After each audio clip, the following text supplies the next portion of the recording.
mapagpalang ating pag-usapan ngayon. Ito po nga post ni Kalinga Prab. Ayan po. Basahin natin guys yung kanyang post. Pero bago yan, bago tayo magpatuloy, guys, huwag niyo pong kalimutan subscribe po kayo sa aking YouTube channel. Ayan po, tayo po yung road to 300,000 subscribers na. Sa mga hindi pa po, nakapag-subscribe, paki-subscribe na po at siyempre pa-like and share ng ating video. Yan, salamat po ng marami. So ito na guys, pag-usapan natin. Good morning sa inyong lahat, sa ating mga OFW. Yan. Naway ligtas kayo sa saang dako man kayo naroroon ngayon. Ingat po tayong lahat. So ito na guys, pag-usapan natin itong post ni Kalinga Prab. No, kagabi ito, mga siguro paggabi na. At siyempre ako yung maaga man natutulog, hindi ko na siya naabutan. Nalaman ko na lang ang pagising ko ngayong umaga. So ito po ang kanyang sinabi. Pakiusap. So meron siyang pakiusap sa ating lahat. Yan, pakiusap. Huwag na po natin palakihin pa ang isyu sa atin ni Joy. Tapos na po. Nakausap ko na rin po si Joy at humingi ng paumanhin. Nakausap ko na rin po si Joy at humingi ng paumanhin sa nagawa ng kanyang ate. At wag na po nating idamay si Joy dahil hindi niya rin inaasahan yun. Pakiusap lang po. Maraming salamat. Yan po guys ang pakiusap ng isang Kalinga Prab sa atin. Mayroon na akong dalawang topic na pag-usapan natin ngayong umaga. No? Una, damage has been done. Tapos na, nadurog na si Kalinga. Kumbaga, damage na, tapos na. Tapos, magsusorry. Alam mo guys, ang hinahanap ko talaga, kung talagang seryoso, ito'y akin opinion lang Kung seryoso, kung seryoso, dapat magsorry ka talaga personally. No, hindi yung dito kasi guys, sa pagkasabi ni Kalinga Prab, humingi na po ng paumanhin at humingi na ng paumanhin sa nagawa ng kanyang ate. Nakausap ko rin si Joy at humingi ng paumanhin. Ibig sabihin ba si Joy ang humingi ng paumanhin? Paano ang si Kuya Bal? Di po ba?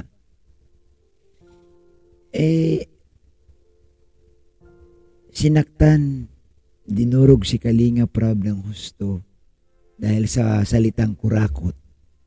Sa salitang naglalabtim na walang pahintulot ang magulang. Ako para sa akin guys, totoo, hindi ako kasi ang taong magsusuri talaga guys, dapat yan personal mong puntahan ang founder at ang si Kalinga, si Kuya Bal, ang matubang family. Ang problema dito baka naman hindi ko lang alam kaya lang binabasyan ko lang dito guys itong comment ni Kalinga Prab na nakausap ko na rin po si Joy at humingi ng paumanhin. Si Joy ba ang humingi ng paumanhin? O dapat talaga, hindi lang kay Kalinga Prab, pati kay Kuya Bal. Siyempre nasaktan dito si Kuya Bal. Kung maalala nyo guys, may post nga si Kuya Bal Hindi ko na lang ilalabas dito sa screen. Pero nag-post si Kuya Bal sa kanyang FB page. At tinatanong, bakit mo sinasabihan si Rab ng kurakot? So ito yung isang topic, isang gusto ko. Wala na. Nadurog na si Kalinga Prab, din magsusori. Sabi nga ni Ma'am Bopel sa kanyang live, ingat tayo sa pagkukomento. Ingat po tayo sa pagpo-post. Paano to ngayon? Nabugbog na si Kalinga Prab ng mga baser. Pinagpepistahan si Kalinga Prab ng mga antay. Nabugbog na si Kalinga Prab. Then sorry. Ganon-ganon na lang. Ba, Pag-isipan ninyong maigi. No? Pag-isipang maigi. Pag nagagawa kayo ng atake sa isang tao, pag-isipan ninyo. Eh kung talagang matapang kayo, maangas kayo, wag na kayo magsuri. Panindigan nyo na. Hindi, no? Kasi parang ano lang, hindi nga parang, pagkatapos mong yurak-yurakan ng isang Kalinga Prab, din magsusuri. Pero mas matibay talaga kung magsuri ka. May channel siya eh. Sa channel mo gamitin mo para alam din naman ng mga viewers na nasaktan na talagang totoo. Gamitin mo yung channel mo. Di ba? Doon mo sasabihin yung paghingi ng tawad kung talagang totoo. So dito guys, sa ganito, no, parang di ko lang alam kung talaga bang nakausap ni Kalinga Prab yung ate ni Joy or baka naman si Joy lang ang nakiusap. No, hindi ko rin din alam. Kasi kung para sa akin guys, kung si Joy lang dito guys ang makiusap, nonsense. Sasaluin lang ni Joy, si Joy ang nahiya. Si Joy naman, hindi naman siya gumawa ng kabulastugan eh. In fairness guys, huwag po natin idamay si Diwata. Si Joy po naging mabait sa Kalingap. No, sa sinabi din ni Kalinga Prab, kung himay-himayin nating maigi, nakausap ko na rin po si Joy at humingi na ng paumanhin sa nagawa. O, ibig sabihin talaga, humingi ng paumanhin si Joy sa nagawa ng kanyang ate. So, ibig sabihin si Joy ang humingi ng paumanhin? Tama ba ito? Hindi. Kasalanan mo, hindi kasalanan ni Juan. Bakit? Di ba? So dito lang talaga guys, nagpapakita lang talaga na napakabait nito ni Joy. Sinasalo ni Joy ang kahiyang ginawa. Yun po ating unang topic. No? Wala na. So anong pwedeng gawin? Para sa akin, hindi sapat ito. Dapat yan, gamitin mo yung channel mo, doon ka humingi ng paumanhin kung talagang totoo. Yan ang challenge ko din. No? Para naman malaman din naming mga supporters ng Kalingap. Malaman namin na talagang seryoso ba? Seryoso. Kasi baka hindi. Pangalawang topic guys, gusto ko dito nga ipakita sa inyo kung papaano ang puso ang mayroon si Kalinga Prab.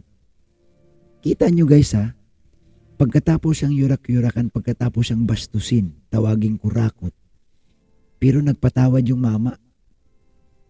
Anong ginawa niya guys? Nakiusap. Alam mo, sa iba-iba, hindi pwedeng gawin yan. Baka sa iba-iba, sige, okay lang, pero hindi siya magpupusa sa kanyang main channel at siya may kiusap sa ating lahat. No? Siya nagbigay ng pakiusap. Kulang na lang para mamakaawa si Kalinga Prab na tama na po. Dito natin makita guys kung anong puso mayroon si Kalinga Prab. Hindi siya nagtatanim ng sama ng loob. Mas galit pa nga yung mga viewers Grabe ang nanggagalaiti. Pero si Kalinga Prab, na siya mismo ang dinurog sa harap ng libu-libong mga tao, hindi siya, guys, nagtanim ng sama ng loob. Bagkus, nakiusap sa ating mga viewers, tigilan na. Ganito po si Kalinga Prab. Ito yung pangalawang topic ang gusto ko, no? Kahit durugin mo si Kalinga Prab, kahit bastusin mo ng gusto si Kalinga Prab, at the end of the day at humingi ka ng sorry, ganito na ang gagawin ni Kalinga Prab. So ganito guys, kaluwag ang Kalingap. Ganito sila. Apak-apakan man sila ng tao dyan, di po ba? Saktan mo man sila, hindi sila guys nagtatanim ng sama ng loob. Si Kalinga Prab ba, pagkatapos siyang yurakan, pagkatapos siyang bastusin, nagsalita ba siya ng laban sa nanakit sa kanya? Siyempre, normal yan sa kanya na maglabas ng sama ng loob na sinasabi niya. Masakit din po yun na makarinig ka ng ganitong salita na galing sa iyong mga beneficiaries or galing sa kamag-anak ng iyong beneficiary. Pero never siya guys nagalit. Never siyang nanumbat. No? Ganito ang isang Kalinga Prab. Pero sa tingin nyo ba, maganda ang nangyari? Di po ba? Talagang dito guys, no? Pinakita lang talaga ni Kalinga Prab kung anong mayroong puso ang isang Kalinga Prab. Sa totoo lang guys, ininda ni Kalinga Prab ang pagyurak sa kanya. Ininda ni Kalinga Prab talaga. Pero dito, kita mo naman, ginamit niya, dapat ganito din no? Dapat ganito din. Ito si Kalinga Prab, nanawagan sa pamamagitan ng kanyang main channel. Hindi niya ginamit yung kanyang pangalawang channel na kunti ang subscribers. Ang ginamit niya guys, yung main channel niya na million ang subscribers. Dapat ganito din yung nagyura kay Kalinga Prab. Gamitin mo yung channel mo. Gamitin mo yung channel mo para naman ipakita mo sa Kalingap supporters. Ipakita mo kay Kuya Bal at ipakita sa iba na totoo ka ding humihingi ng sorry kung talagang totoo. Ako guys, sa totoo, hindi ako kumbinsido. Hindi ako kumbinsido na madali magsuri. Madali magsuri, lalo na sa telepono lang. Kuya Rab, sorry po di ko na po maulit. Ganun lang. Ang tanong, totoo. Sa likod ba ng kamera, totoo? Nagdadalamhati ka ba sa iyong ginawa sa pagyuro kay Kalinga Prab o pagkatapos magsuri wala lang? Di po ba? So, ito guys, sa ginawa ni Kalinga Prab, grabe ang ginawa ni Kalinga Prab dito. Pagkatapos siyang yurakan, pagkatapos siyang bastusin, nagpatawad si Kalinga Prab sa taong nanakit sa kanya. Mahirap yan sa totoo lang. Sa inyo kaya gawin yon? Sa tingin niya makapagpatawad kayo agad? Di nga. Totoo, magpapatawad ka kaagad pagkatapos kang mapahiya sa buong mundo? Naku So yun lamang po guys yung ating maiksing reaction. Ito po binigyan ko lang talaga diin. Anong puso mayroon si Kalinga Prab. At siyempre yung kabilang banda, gusto ko lang bigyan ng diin na ipakita mo yung totoong pagsuri. Hindi yung ampaw. Salamat. Siyang mapagpalang araw sa ating lahat. God bless. Mabuhay.